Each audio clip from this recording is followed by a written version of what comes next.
acha que tudo isso vai garantir uma certa tranquilidade, paz para trabalhar, ou vai ficar o tempo inteiro a investigação sobre a dúvida de que, puxa, é uma investigação de cunho político e não técnico, como torce Jair Bolsonaro? Eu acho que a investigação será profunda e haverá, sim, um momento, uma circunstância totalmente favorável à investigação. Não é? Porque, diferentemente do que está acontecendo no MEC em função da corrupção, o presidente da República e o presidente da Câmara agora, eles limitaram o ICMS de estados e de municípios, a pretexto de baratear o custo dos combustíveis e dos produtos essenciais. Isso é, do ponto de vista histórico, talvez o maior atropelo que a Federação Brasileira já sofreu. Você, Sakamoto, transformar um imposto estadual em imposto federal, e o Senado participando disso, e a Câmara dos Deputados participando disso, isso é uma interferência completamente indevida, né, no processo federativo e até no processo político eleitoral, porque, segundo disseram, objetivava exatamente colocar para baixo as finanças dos estados que estão equilibradas. Os estados brasileiros investem mais hoje do que a União Federal, que perdeu, inclusive, o controle sobre o próprio orçamento. Eu mesmo entrei como senador da República junto ao Supremo Tribunal Federal e entrei também junto ao Tribunal Superior Eleitoral para suspender, pelo menos nesse período da eleição, a execução do orçamento secreto. Essa excrescência do processo legislativo que não há em nenhum outro lugar do mundo, mas ainda não obtivemos as decisões. E isso também é fundamental para você garantir o equilíbrio no processo eleitoral, incluir essa questão que é fundamental. Este ano só são 16 bilhões e 500 milhões. Isso tudo não pode ter interferência, da mesma forma que a corrupção do MEC não pode ter impunemente uma interferência no processo eleitoral e no enfrentamento da legislação, no enriquecimento das pessoas.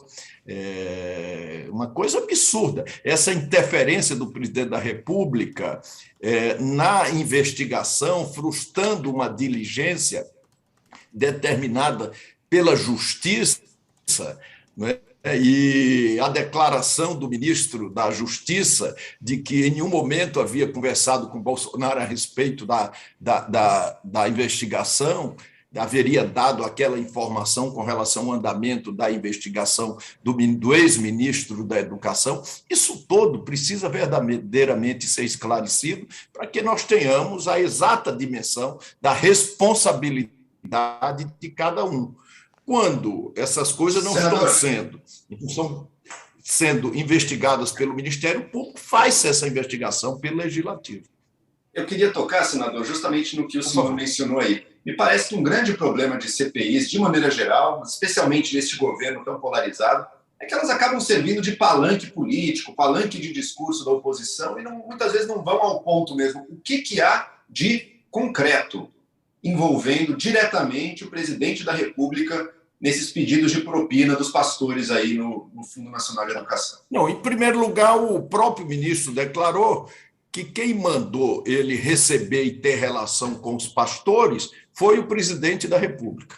Depois, o presidente da República liga para o ex-ministro da Justiça e diz que está tendo um pressentimento que pode haver, de novo, buscas e apreensões na casa dele e que estão fazendo isso unicamente para tentar atingir o presidente da República. É óbvio que esses fatos, por si só, eles denotam uma participação do presidente da República. O presidente da República, ele não tem muito mais o que fazer, não é? O Bolsonaro entregou praticamente tudo que havia nesses instrumentos de poder ao legislativo. A Câmara dos Deputados hoje ela trata da execução orçamentária. Em presidencialismo, o Brasil é o único lugar em que essas coisas acontecem. Você não tem como pedir ao presidente da República um trator para levar para um município qualquer, uma obra. Você não tem como pedir uma escola porque o orçamento desses ministérios citados dependem todos da execução do legislativo. Então, nós estamos tendo uma inversão completa, e isso com óbvio interesses eleitorais. Então, um senador participar da investigação ou deixar de participar da investigação altera pouca coisa nisso. O que fundamentalmente altera é a roubalheira e a utilização desses recursos em pleno processo eleitoral. É isso que precisa ser contido no Brasil. É interessante o senhor falando de roubalheira, né? Porque é justamente o termo também que o outro lado usa, né? Os bolsonaristas, Lula ladrão, presidiário, eles usam muito isso nas redes sociais, tanto é que esse é um tema que estava sendo utilizado na campanha, talvez ainda continue, corrupção, um tema forte na campanha de Bolsonaro contra Lula, né? E aí eu queria até entender, o senhor como oposição, o senhor já até falou, é um apoiador de Lula nessas eleições, de que maneira o outro lado recebe essa notícia de corrupção de Bolsonaro? Acha que isso pode prejudicar a campanha de Bolsonaro? Como é que o senhor, como opositor ao Bolsonaro, vê aí a confirmação, de repente, de um caso de corrupção dentro do governo de Bolsonaro, que ele sempre dizia que não tinha caso nenhum de corrupção comprovado, mas agora com a imagem do ex-ministro preso? Com relação ao presidente Lula, nós tivemos seguidas decisões do Supremo Tribunal Federal. Até recentemente, uma reafirmação de tudo isso pelos próprios organismos internacionais.